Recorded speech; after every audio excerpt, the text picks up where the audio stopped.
திருவள்ளூர் அருகே தவறான சிகிச்சையால் சிறுவனின் கால் அகற்றம் என புகார் தெரிவித்த உறவினர்கள் சம்பந்தப்பட்ட தனியார் மருத்துவமனை முன்பு முற்றுகையிட்டு போராட்டத்தில் ஈடுபட்டது பரபரப்பை ஏற்படுத்தியது. திருவள்ளூர் அடுத்த திருநின்றவூர் ராஜாங்குப்பம் பகுதியைச் சேர்ந்த பார்த்திபன் கண்ணம்மா தம்பதியின் 11 வயது மகன் கிஷோர். இவர் கடந்த 12ஆம் தேதி இருசக்கர வாகனத்தில் பயணித்த போது விபத்தில் சிக்கி எலும்பு முறிவு ஏற்பட்டுள்ளது. தொடர்ந்து சிறுவன் கிஷோர் காக்கலூரில் அமைந்துள்ள சன்சைன் தனியார் மருத்துவமனையில் சிகிச்சைக்காக அனுமதிக்கப்பட்டுள்ளார். அங்கு சிறுவனுக்கு மருத்துவர்கள் அறுவை சிகிச்சை செய்த நிலையில் சிறுவனுக்கு நரம்புகளில் இரத்த கசிவு ஏற்பட்டுள்ளது. தொடர்ந்து அங்கிருந்த மருத்துவர்கள் மேல் சிகிச்சைக்காக அரசு மருத்துவமனைக்கு கொண்டு செல்ல அறிவுறுத்தினர். இதைத் தொடர்ந்து பூந்தமல்லி தண்டலம் பகுதியில் உள்ள தனியார் மருத்துவமனையில் சிறுவன் அனுமதிக்கப்பட்ட நிலையில் அங்கு சிறுவனை பரிசோதித்த மருத்துவர்கள் அறுவை சிகிச்சை செய்யும் போது காலின் பகுதியில் வைக்கப்பட்டுள்ள இரும்பு பிளேட்டினால் நரம்பு நாளங்கள் அழுத்தம் ஏற்பட்டு நரம்புகள் துண்டிக்கப்பட்டுள்ளதாக தெரிவித்தனர். மேலும் சிறுவனின் கால்கள் துண்டிக்கப்பட்ட நிலையில் ஆத்திரமடைந்த சிறுவனின் பெற்றோர் மற்றும் உறவினர்கள் திருவள்ளூர் அடுத்த காக்கலூர் சாலையில் அமைந்துள்ள சம்பந்தப்பட்ட சன்சைன் தனியார் மருத்துவமனை மீது நடவடிக்கை எடுக்க வேண்டும் என கோரியும் சிறுவனின் குடும்பத்திற்கு உரிய இழப்பீடு வழங்க வேண்டும் என வலியுறுத்தி மருத்துவமனை ஊழியர்களிடம் வாக்குவாதத்தில் ஈடுபட்டனர். தகவல் அறிந்து சம்பவ இடத்திற்கு விரைந்து வந்த திருவள்ளூர் தாலுகா காவல்துறையினர் பேச்சுவார்த்தை மேற்கொண்டதன் பேரில் அனைவரும் அங்கிருந்து கலைந்து சென்றனர்.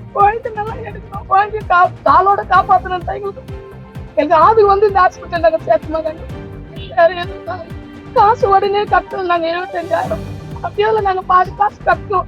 கட்டி ஆபரேஷன் பண்ண நைட் என்ன 30,000 கட்டுமான்றாங்க. நான் கட்ட மாட்டேன். நாங்க 2 பேர் தான் இருக்கிறோம். நானும் சிஸ்டர் தான் இருக்கிறோம். வேற யாரும் இல்லை. ஜென்ஸும் அவங்க வந்த பேர் தான் நாங்க கட்டி முடிச்சோம். நாங்க கட் உடனே ஜிஹெச் எடுத்துன்னு போக மாட்டாங்க. ஜிஹெச் எடுத்துன்னு போகணும். அதை எடுத்து போனோம். அவங்க என்ன சொல்றாங்க, சவிதாக்கு போகணும். சவிதாக்கு போய் என்ன சொல்றாங்க, அந்த குழந்தைக்கு அந்த சதை அந்த இதெல்லாம் மாறிச்சு. நீங்க உடனே 2 நாள் முன்னாடி கேட்டு குழந்தைக்கு நாங்க காப்பாற்றுவோம். நாங்க ஒன்னும் குழந்தைக்கு உயிருக்கு தான் நாங்க ஆபத்தாங்க. காலத்துக்கு நாங்க கேரண்டி சொல்ல மாட்டோம். ஓமலூர் அருகே கடையில் புகுந்து முதியவரை தாக்கிய 3 ரவுடிகளை தீவட்டிப்பட்டி போலீசார் கைது செய்து சிறையில் அடைத்தனர். சேலம் மாவட்டம் ஓமலூர் அருகே உள்ள திப்பிரெட்டியூரை சேர்ந்த சஞ்சீவி ரெட்டி என்பவர் பூசாரிப்பட்டியில் உள்ள டீ கடையில் டீ குடித்துள்ளார். அப்போது அங்கு சத்தம் போட்டபடி வந்த இளைஞர்களை எதற்காக இப்படி சத்தம் போடுகிறீர்கள் என்று கேட்டபோது, நீ யார் எங்களை கேட்பது என்று கூறி சஞ்சீவி ரெட்டியை சரமாரியாக தாக்கியதுடன் கொலை மிரட்டலும் விடுத்துள்ளனர். காயமடைந்தவர் உடனடியாக சேலம் தனியார் மருத்துவமனையில் சிகிச்சைக்காக அனுமதிக்கப்பட்டார். இதுகுறித்த புகாரின் பேரில் கடையில் ரவுடித்தனம் செய்து முதியவரை தாக்கிய பூசாரிப்பட்டி நாகராஜ், ராம் செல்லதுரை ஆகியோரை கைது செய்து சிறையில் அடைத்தனர்.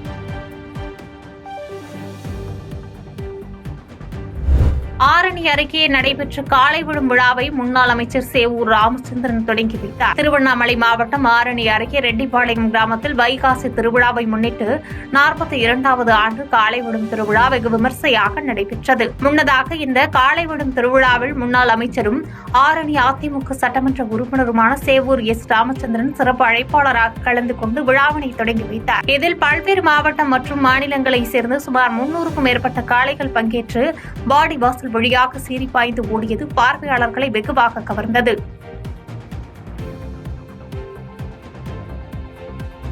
குழித்துறை அருகே ஆற்றில் அடித்து செல்லப்பட்ட சிறுவர்களை காப்பாற்றிய முதியவர் ஆற்று நீரில் அடித்து செல்லப்பட்ட நிலையில் அவரை தேடும் பணி தீவிரமடைந்துள்ளது. குமரி மாவட்ட மலையோர பகுதிகளில் பெய்து வரும் தொடர் மழை காரணமாக தாமிரபரணி ஆற்றில் வெள்ளப்பெருக்கு ஏற்பட்டு குழித்துறை சப்பாத்து பாலத்தில் தண்ணீர் கரை புரண்டு ஓடி வருகிறது.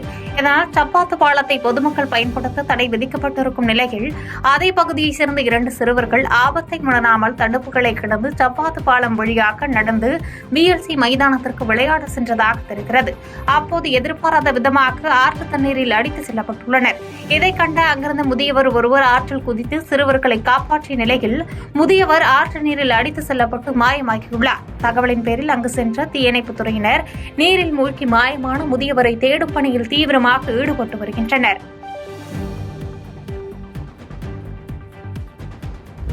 தமிழகத்தில் மரபணு திருத்தப்பட்ட புதிய விதைக்கு அரசு தடை விதிக்க வேண்டும் என்று தமிழ்நாடு அனைத்து விவசாயிகள் சங்கங்களின் ஒருங்கிணைப்பு குழு தலைவர் ஆர் பாண்டியன் வலியுறுத்தியுள்ளார்.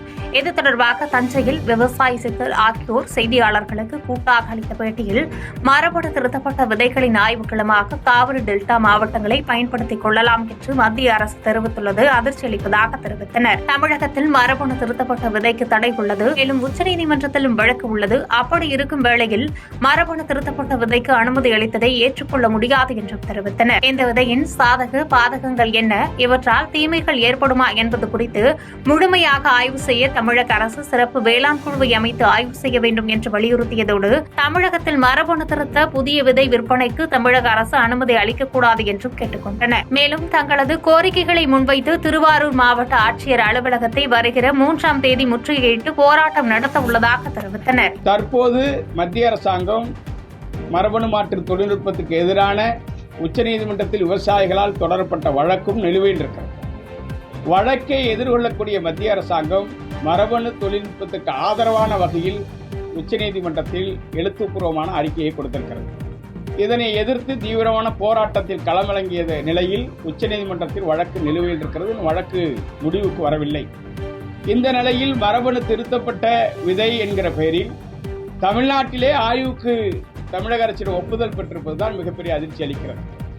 எனவே தமிழ்நாடு அரசு இந்த மரபணு திருத்தப்பட்ட விதைகள் குறித்து முழுமையான ஆய்வுகளை மத்திய அரசு மேற்கொள்ளாமல் வெளியிட்டிருக்கிறது. எனவே தமிழக அரசு நமது வேளாண் துறை வல்லுநர்கள் கொண்ட ஒரு குழுவை அமைத்து இந்த மரபணு திருத்தப்பட்ட தொழில்நுட்பம் குறித்தான நெல் குறித்து பயன்கள் சாதக பாதகங்கள் குறித்து முழுமையாக அறிக்கையை வெளியிட வேண்டும்.